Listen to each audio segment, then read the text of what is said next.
Hey guys, Mark Ferrasci, Protect Dog Training. Got our new phone out. The first thing I realized is it doesn't have a plug for the mic, so I can't plug it in. I can now find out where I can find some Bluetooth type stuff, I suppose.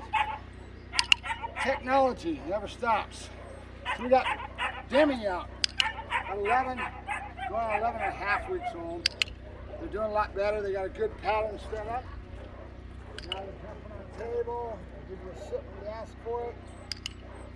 It's all bottling. They still haven't installed the words yet. So I won't do that for a while. Now it's all about attention span and their ability to track things and the drive levels that I'm looking for to try to imprint them towards chasing prey, chasing things, going after the ball, after the toy, getting into play. Not there yet. It will happen though, okay?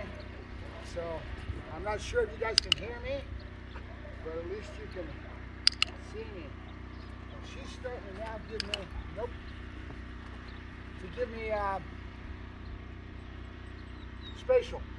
spatial pressure, which she wasn't in the beginning. She had no clue. So now, watch, you'll see her start to spin with her back end. If I can get her to settle down enough that she gives it to me. Come here.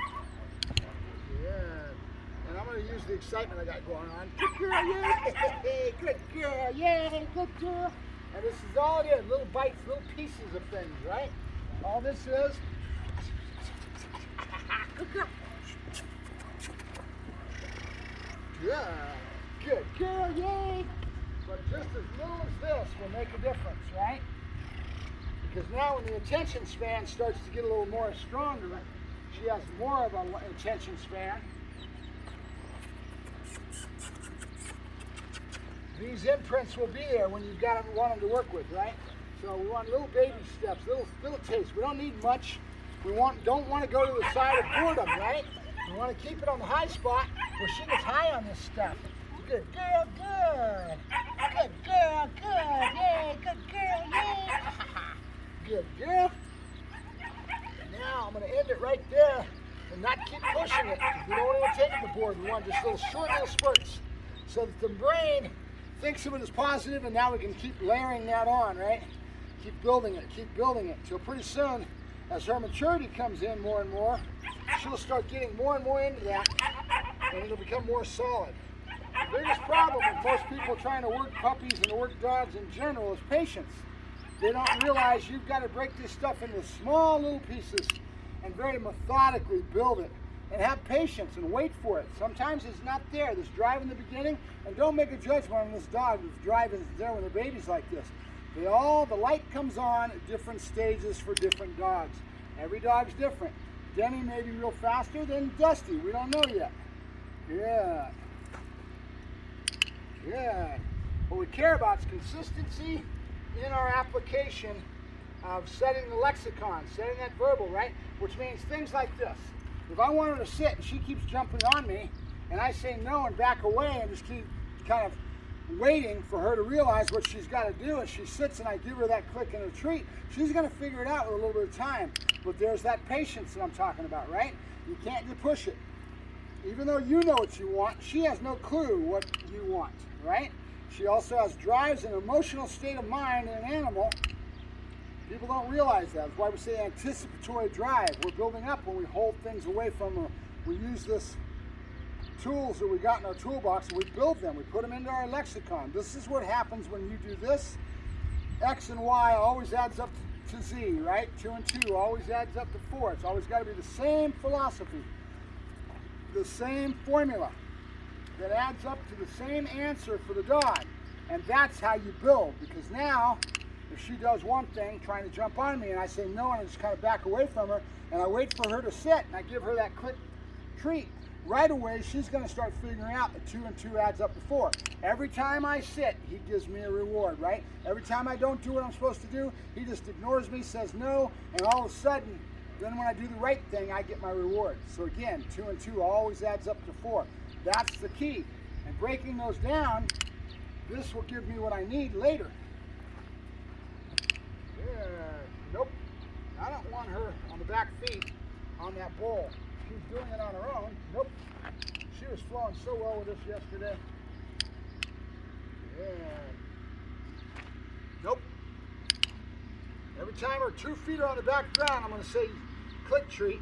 Every time she steps on that bowl, I'm going to say no, and then rob her of food, right? That's her first lesson to what's happening. All we're doing is we're robbing her of food, and we're saying no. We're saying you're not going to get what you want. And she'll put 2 and 2 together with this formula. Nope, dang it, I messed up on that. I don't want to reward her and click when she touches that bowl with those back feet. Dang it, I did it again. See, we make mistakes. We're not perfect. Come on. The key is to know it, though, right? Yeah. I have no idea what the sound is going to be like, guys. So bear with me. I'll have to take a while to figure out what I need to do to get a Bluetooth mic of some sort. Got to start shopping for it, I suppose. Yeah. And now I want to make sure that I balance it, right? I've done it to the right this way. Excuse me, I'm pushing to my left several times. The rules always got to be the same. Nope. She's looking for food on the ground. I'm going to keep ignoring it. Good. She's only got 1 piece she got down there. And I'll start the rules as we go along, which you don't see me doing it, but I'm giving her a little bit of a pull upwards. Yeah. Nope. Nope. I'm not going to let that head go to the ground and her start looking. She's going to have a negative. There's a piece right there. We don't want to set this behavior in now. We'll start setting a rule for that, which means every time your head goes to the ground, I'm going to kind of tap you upwards, and I'm not going to let that be pleasurable. It's going to be discomfort. We'll nag, right? We're going to nag on her. We're not hurting her. She's got a flat collar, but I'm making it uncomfortable, and every time she looks up at me, I give her a quick treat. So here's where we kind of use some aversives, right? This is why we call me a balanced trainer. I know how to balance all this stuff. I wish the all positive crowd could understand there's a lot of value in understanding how to do things without being all positive. Because in the real world, guys, the real world is not all positive. All right? If I walk through that door, I smack the head on the top of the door, what's going to happen? I'm going to learn to bend my head real quick. This is the real world, right? And animals learn in the real world. They don't learn in what we put together. We have to try to match their real philosophies, their real theories in learning theory, right? And that's all it is it's learning theory, right?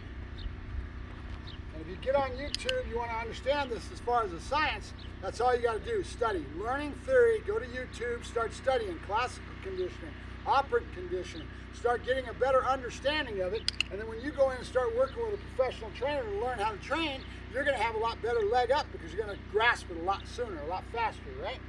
Good dog. Nope. Nope. Good girl. I got to get her to get the idea. At 11 weeks old, a little hard to convey some of these thoughts, right? Yep.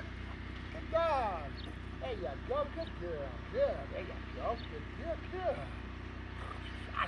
Go get it. Get it. Get it. Get it. Get it. Oh, good girl. Yay. We're going to end it right there. Good girl. Good. Yay.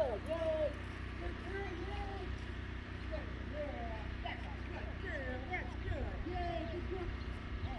Yay.